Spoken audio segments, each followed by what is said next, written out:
que quando o Senhor fala com Samuel, até quando você vai ter dó de Saul se Se eu já o rejeitei. Isso, né? Só que o detalhe aqui é que não é Deus rejeitando Saul, é Saul rejeitando Deus. É Saul abdicando de princípios, de valores, de algo que foi traçado. Existe todo relacionamento é um acordo entre as partes. E aí o Saul tá quebrando o acordo. Ele tá, ó, eu vou. Não, mas você não pode sacrificar que você é rei. Não, ele faz o quê? Ele vai lá e sacrifica. Ó, eu quero que você mata o rei Amaleque. Não, eu vou preservar ele porque é interessante. Não, Então, ele quebra o conceito de honra. e aí entra o que a gente estava falando quando o Adonis comentou sobre Jesus na cruz, e aí ele cita Isaías 59, versículo 2, que os nossos pecados fazem separação entre nós e Deus. Quebrou a conexão, não tinha mais elo. E não foi por uma necessidade. O Saul fez sem nenhuma necessidade. E Deus era ele pelo seu escolheu povo. fazer. E lembrando que na linha de pensamento, seguindo a progressão histórica, nós estamos saindo de um período de um governo teocrático, aonde a vontade de Deus era soberana. Exatamente. O coração e o propósito de Deus estava estipulado sobre uma nação. Quando Saul peca, você vai entender, e tem muita gente que fala assim, é o pecado que faz separação. Aí vem o próprio Paulo depois e fala, nada nos separará do amor de Deus que está em Cristo Jesus. A gente tem que entender que, e eu vou ousar dizer, isso aqui é eu ousando dizer, que Deus rejeitou a Saul pelo princípio da desobediência, mas como pessoa, Deus continuava amando Saul. Sim, como assim? Porque do amor de Deus, ninguém te separa. Ninguém te separa do amor de Deus. O amor, Deus vai continuar amando. Seja pecador, Deus ama. Seja arrependido, Deus ama. Seja não arrependido, Deus ainda ama. Deus está amando. E nada te separa. O amor de Deus é implacável. Essa é a verdade, a frase que eu quero usar. O amor de Deus, ele é implacável. Porém, quem peca não é Deus. Quem levanta o muro de separação não é Deus. Homem. É o homem. É o homem que se afasta de Deus. Como disse Orlando, foi Saul que rejeitou a Deus. Contrapartida, rejeitou o propósito, quebrou o princípio da honra.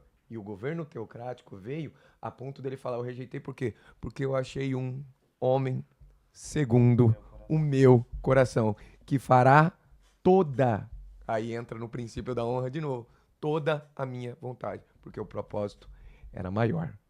E aí ele Se você não faz, sai da linha de frente. Exatamente. Ele não atrapalha. Você foi não crucial atrapalha, porque eu queria falar. Pode falar, Orlando. Não, ele foi rejeitado como rei.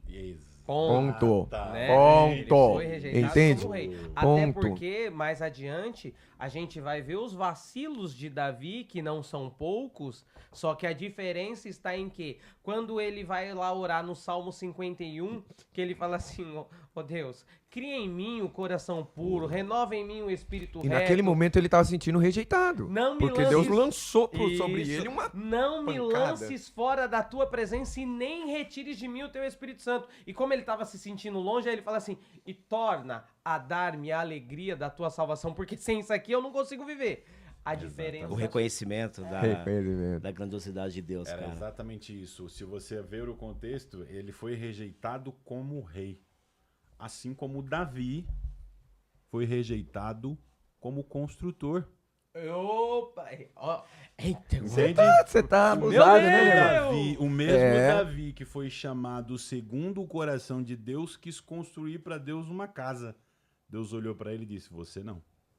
Porque para esse propósito você não... Propósito. Eita! A razão Isso de é tudo é exatamente propósito. Aí, E o propósito não é nosso. Aí eu vou complementar da seguinte forma. Isaías 59:2, né?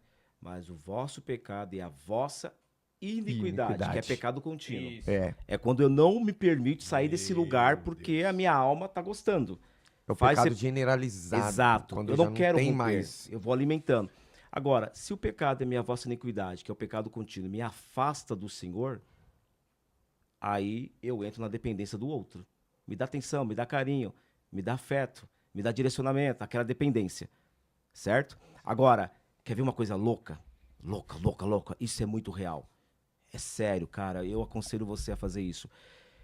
Quando você comete a sua iniquidade, que é seu pecado contínuo, submeta imediatamente a pedir perdão a Deus. Senhor, eu preciso sentir o teu amor. É impossível nessa oração você não sentir o amor de Deus. O que nós fazemos geralmente é nos afastar, esperar 5 dias, 10 dias. Eu dei uma palestra uma vez para varões, só para homens, e teve um cara que falou que fica 3 meses para retornar às suas atividades na igreja, porque ele fica corroendo o pecado que ele comete. E eu falo, cara, é tão simples. É só você pecar. Peca hoje à noite, então, e vai até o Senhor e se arrependa. Você vai sentir o amor dele. E ele que vai te conduzir a um nível de santidade. Não é você que traz a santidade. É o Senhor que te leva a esse lugar de santidade. É isso. Eu costumo sempre eu amo falar pensar de cruz, e gente. dizer, né? Qual é o tempo do perdão? Quanto tempo ocorre para demorar para ocorrer o perdão?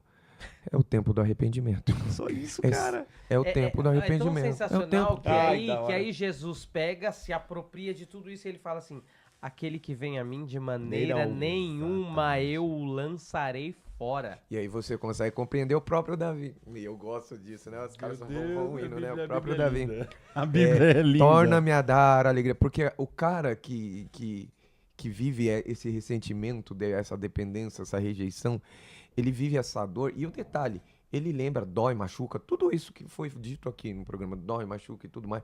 Aí ele fica só pensando, vou pro inferno, vou pro inferno, vou pro inferno, vou pro inferno. Davi já foi na contramão disso, falando, torna-me a dar a alegria da sua salvação. Por quê?